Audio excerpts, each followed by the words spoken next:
Hello, everyone. My name is Kason Johnson. I'm a Salesforce administrator. And today I just wanted to go over one of the solutions that I built out for my previous experience project. Um, I am part of the Talent Stacker career development program. And as part of our experience project, we were requested with um, going through a series of requirements built out from our client Talent Stacker. Um, and through several discovery sessions, we were able to refine some of the requirements, come up with some solutions, build out the solutions in a Salesforce org, and then present those solutions to our project manager. So one of the requirements that we had was Talent Stacker. They wanted to be able to track their potential members and members' data. So when a potential member discovers Talent Stacker and wants to join the program, they need a place to uh, fill in their information for then to be followed up with one of the employees at Talent Stacker. So the way that we wanted to construct this was I wanted to utilize one of Salesforce out of the box features of web to lead.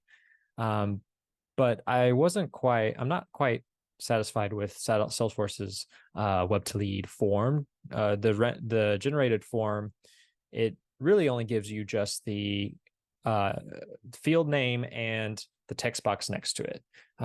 So if you wanted to get a little bit more out of it, then you would normally need to send that to maybe a dev team and ask them to put in some maybe some character, some style elements to it to create a little bit more personality to the form. However, since we were a bit limited on our time and we didn't have a development team, I took it upon myself to kind of learn through how to format an HTML form um, utilizing Chat GPT.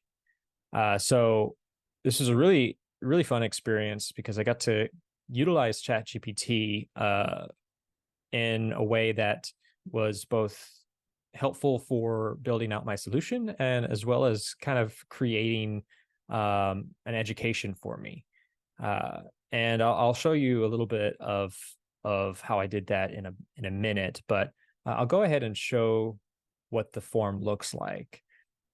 So basically, if you're familiar with the web to lead form, the way it normally looks, like I said, is just very generic. It just has the name of the field, and then next to it might have the text box. And so I wanted to create a more personal look on this form to give it a little bit more of a, a feel that it's a Talent Stacker, official form, official document that users can fill out either on a URL or maybe a link somewhere that they can put in their information, be directed to the Talent Stacker website, and then from our end or from the Talent Stacker users end, they would be able to follow up on that lead and then go from there. So basically this is all of the information. I added some elements to this that kind of help create some cleanliness with some of the data. For example, for this date of birth field, I have it here with some placeholder text of how we wanted the format for the potential member to look at this and say, okay, I need to put the month first, date, year. But I also wanted to create some kind of validation to where if the user or if the potential member tries to input a date that isn't an actual date, then they would get some kind of error message and would not be able to submit the record. So I did that to where if I wanted to, for example, type in March 80th or 60th, 1990. Obviously, there's no 60th day on the third month. So if I try to click off of it, it'll give me a message that says I have to enter a valid date.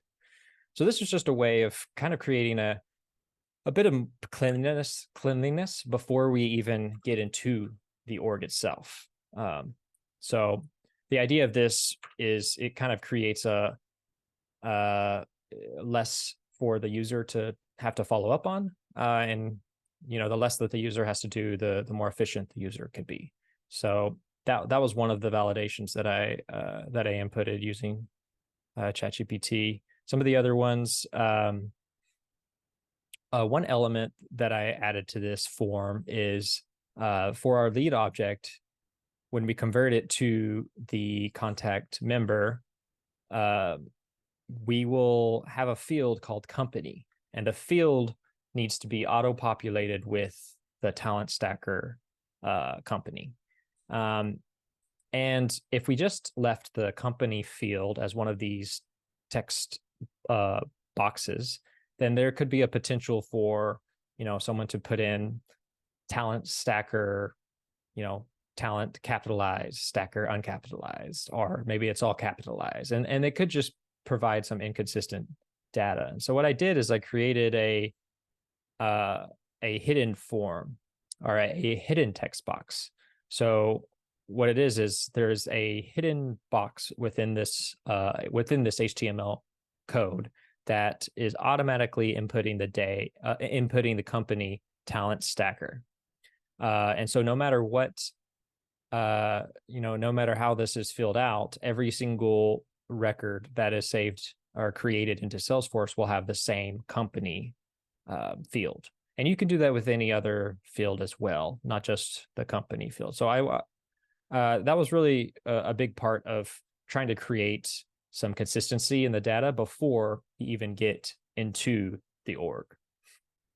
So as you can see here, these are some of the elements that were part of the date of birth validation too. So it makes sure that the format is in the specific way that is inputted here. So month, day, year. We also have to where the validation of it, it has to be an actual day. And the year works as well. So if I were to type in, January 23rd, 3000, obviously that's not an accurate date. So I would not be able to save the record that way either. So those were just some of the features of this form that I thought was a good way to create a little bit of cleanliness. So going through, I'll go ahead and go over to the Chat GPT. This is, if you haven't had the time to get familiar with Chat GPT, I would highly recommend taking some time and getting used to how to ask questions, getting used to, different ways to utilize this platform, because it really gives you a lot of information. And one of the things that I really like about the way that it utilized some of the solutions that it helped me build was for example, it gave me the line of code that I needed to write in my form. But it also gave me an explanation of why that is created, like what the required attribute is and how it can relate into this code. So if you're like me and you're new to HTML formatting, then this was an essential part to understanding what you were doing. Instead of just copying and pasting into the code, I was actually able to understand a little bit of how to utilize this for the future. So if I come across maybe this requirement again, where I'm needed to do a little bit more than just create a web to lead generated form, then I'll have a little bit better understanding of how to do that.